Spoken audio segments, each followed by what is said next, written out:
आज हम महर्षि दयानंद सरस्वती विश्वविद्यालय अजमेर द्वारा स्वीकृत पाठ्यक्रम के अंतर्गत BA द्वितीय वर्ष के प्रथम प्रश्न पत्र रीतिकालीन काव्य के अंतर्गत प्रथम अध्याय के प्रथम पद्यावतरण सरस्वती वंदना का अध्ययन करेंगे, जो कि महाकवि केशवदास रचित रामचंद्र चंद्रिका से उद्धृत है। सर्वप्रथम हम महाकवि व आचार्य केशवदास का परिचय प्राप्त करेंगे। कवि केशवदास का जन्म संवत 1618 में हुआ माना जाता है।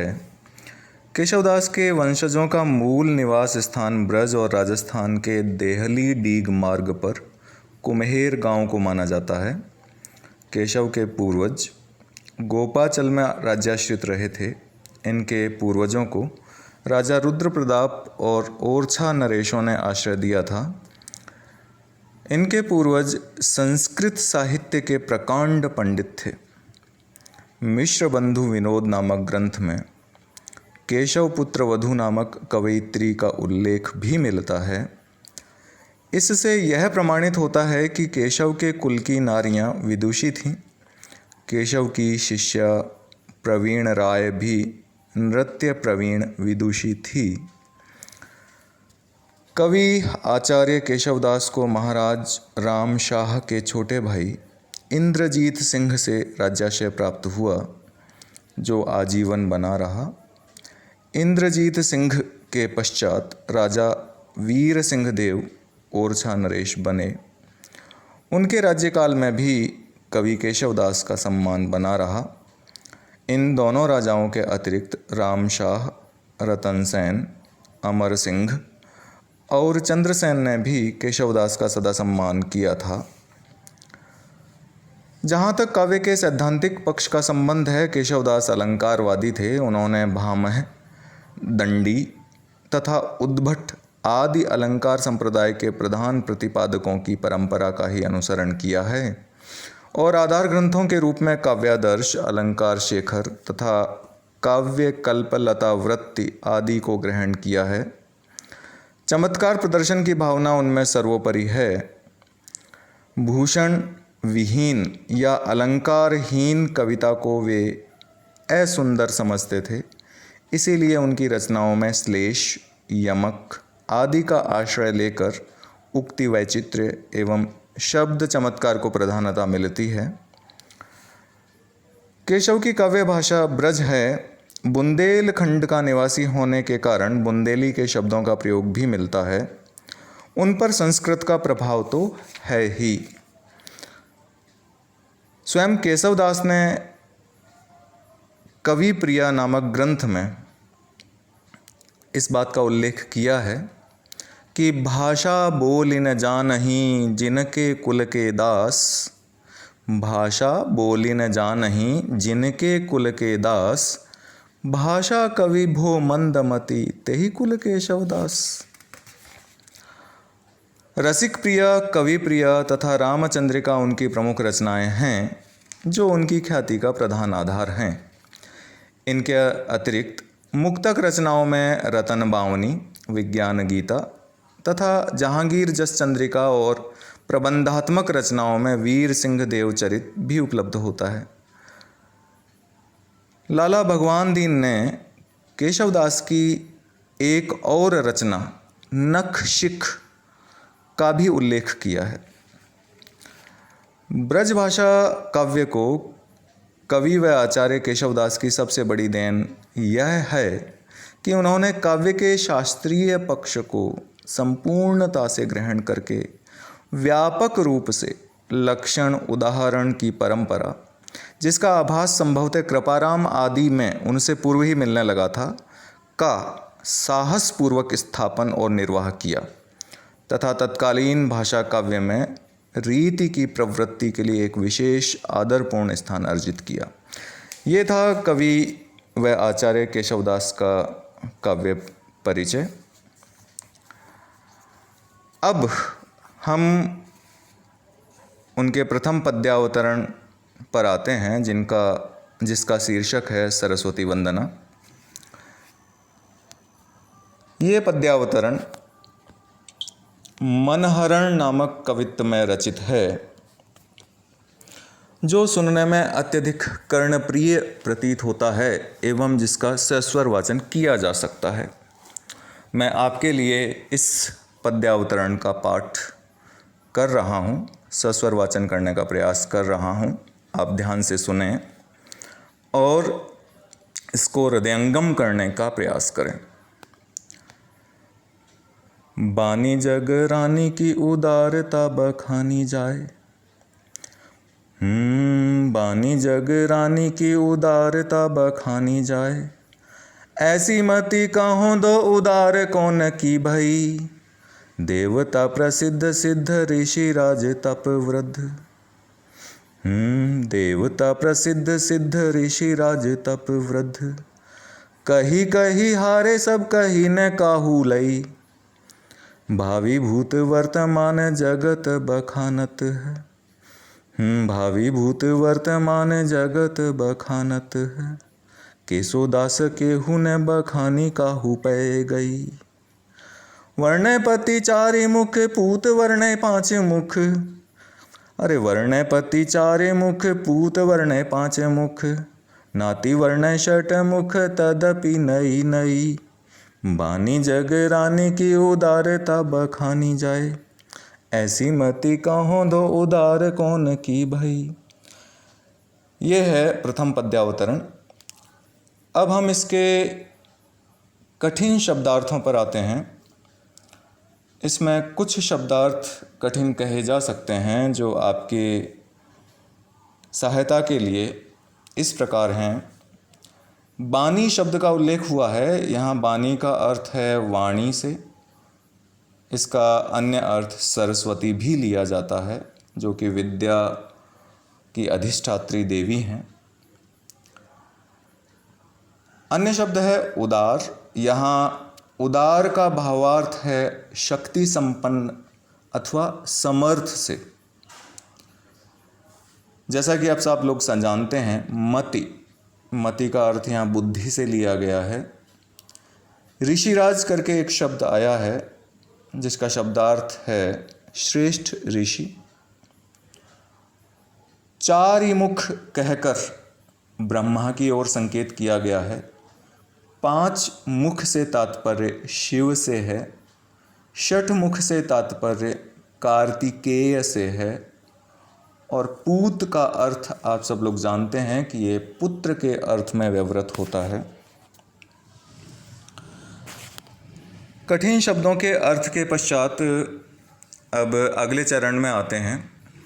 किसी भी पद्यांश की सप्रसंग व्याख्या के लिए 3 चीज़ें अपरिहार्य मानी गई हैं। उसमें कवि का नाम जरूर अंकित होना चाहिए, उल्लेख किया जाना चाहिए। पद्यावतरण अथवा पद्यांश जिस ग्रंथ से लिया गया है उसका नाम उल्लेख भी होना चाहिए। साथ ही संदर्भ कि पद्यावतरण किस संदर्भ में लिखा गया है, इससे पहले क्या बात चल रही थी और इसमें क्या बात चल रही है, वह बहुत आवश्यक है।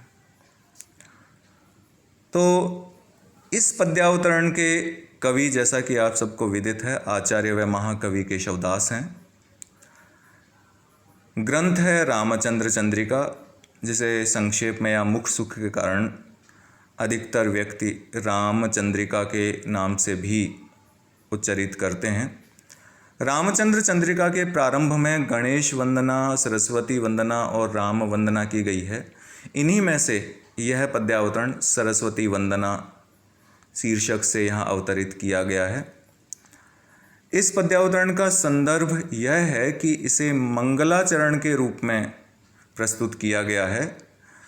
गणेश वंदना के पश्चात सरस्वती वंदना की गई है। इसमें कवि केशवदास ने वाणी और विद्या की अधिष्ठात्री देवी सरस्वती की उदारता, वैभव और महिमा की अनिर्वचनीयता पर बल दिया है।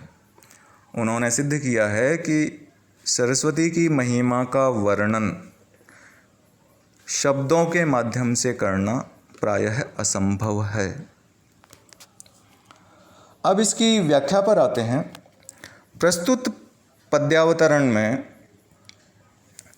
इसकी प्रथम 2 पंक्तियों में कवि कहता है कि बानी जग रानी की उदारता बखानी जाए, बानी जग रानी की उदारता बखानी जाए, ऐसी मति कहों दो उदार कौन की भई।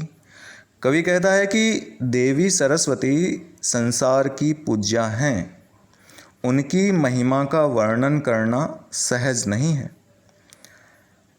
इस संसार में सरस्वती के समान समृद्ध अर्थात प्रखर बुद्धि वाला कोई नहीं है जो कि इनकी महिमा का वर्णन कर सके। देवता प्रसिद्ध सिद्ध ऋषि राज तप वृद्ध, देवता प्रसिद्ध सिद्ध ऋषि राज तप वृद्ध, कही कही हारे सब कही न केहू लई। साधारण व्यक्ति की तो बात ही छोड़ दीजिए, वो भला सरस्वती की महिमा का क्या वर्णन करेगा। यहाँ तो देवता, ख्याति प्राप्त सिद्धगण, महर्षि और बड़े बूढ़े अनुभवी तपस्वी भी इनका गुणगान करते करते थक हार गए हैं, पर इनकी महिमा का वर्णन फिर भी पूरा नहीं हुआ है। भावी भूत वर्तमान जगत बखानत है, अरे भावी भूत वर्तमान जगत बखानत है, केशोदास केहू ने बखानी काहू पे गई। बीते हुए काल में भी लोग इसकी प्रशस्ति गाते थे, माता सरस्वती की प्रशस्ति गाते थे। वर्तमान में भी धरती के मानव उनकी प्रशस्तियाँ गाते हैं और भविष्य में भी इनकी महिमा का गान करते रहेंगे।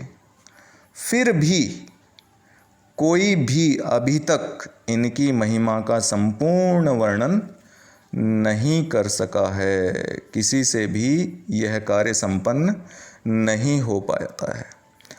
आगे कवि केशवदास अतिशयोक्तिपूर्ण ढंग से लिखते हैं, वर्णय पति चारे मुख पूत वर्णय 5 मुख, अरे वर्णय पति चारे मुख पूत वर्णय 5 मुख, नाति वर्णय 6 मुख तदपि नई नई। कि इनके पति अर्थात ब्रह्मा ने अपने 4 मुखों से, इनके पुत्र शिवजी ने अपने 5 मुखों से तथा सरस्वती के नाती कार्तिकेय ने अपने 6 मुखों से इनकी महिमा का वर्णन किया है, लेकिन फिर भी इनकी महिमा नित्य नवीन लगती है। अर्थात वाणी की देवी एवं विद्या की देवी सरस्वती की महिमा वर्णनातीत है, अनिर्वचनीय है, उसे वचनों अथवा शब्दों के माध्यम से अभिव्यक्त करना संभव नहीं है। तो यह था इस पद्यावरण का अर्थ एवं भावार्थ। पद्यावतरण के अर्थ एवं भावार्थ के पश्चात क्रम आता है विशेष अथवा टिप्पणी का, जिसमें पद्यावतरण के भाव पक्ष एवं कला पक्ष पर गौर किया जाता है। भाव पक्ष से संबंधित 1 या 2 टिप्पणियाँ वांछनीय हैं। कला पक्ष में या कविता के शिल्प में आप भाषा, छंद एवं अलंकारों का विशेष रूप से उल्लेख करें। प्रस्तुत पद्यावरण के संदर्भ में इसके भाव पक्ष के संबंध में कहा जा सकता है कि इसमें सरस्वती की महिमा का गुणगान किया गया है एवं उनकी अनिर्वचनीयता को रेखांकित किया गया है।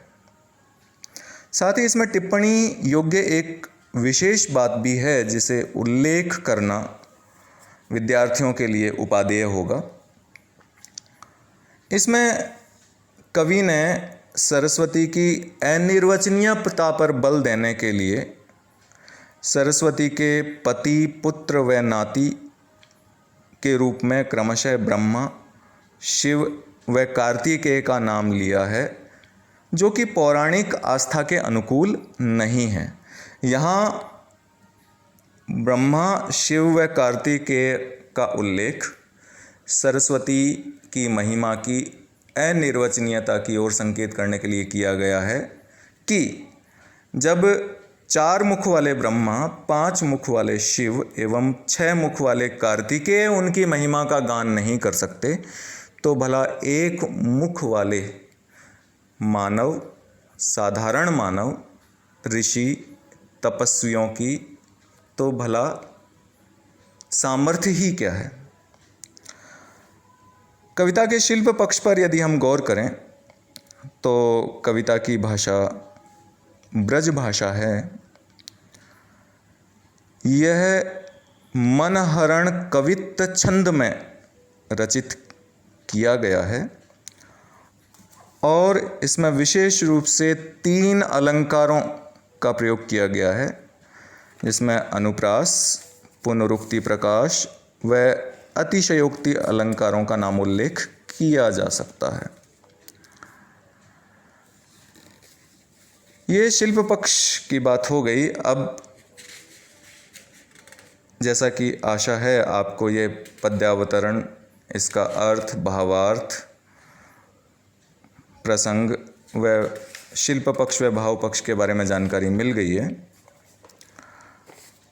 अब यदि आप इसमें कुछ लिखित कार्य करना चाहते हैं तो उसके लिए आप ये अंकित कर लें कि जो 3 अलंकार बताए गए हैं कि इसमें अनुप्रास अलंकार है, पुनरुक्ति प्रकाश अलंकार है और अतिशयोक्ति अलंकार है, तो आप उन पंक्तियों को चिन्हित करें जिसमें अनुप्रास अलंकार अथवा उसका कोई भेद आया हो, पुनरुक्ति प्रकाश अलंकार वाले शब्द युग्म अथवा पंक्तियां छांटें और अतिशयोक्ति अलंकार किस पंक्ति में है इसका भी उल्लेख करें। आज के लिए बस इतना ही।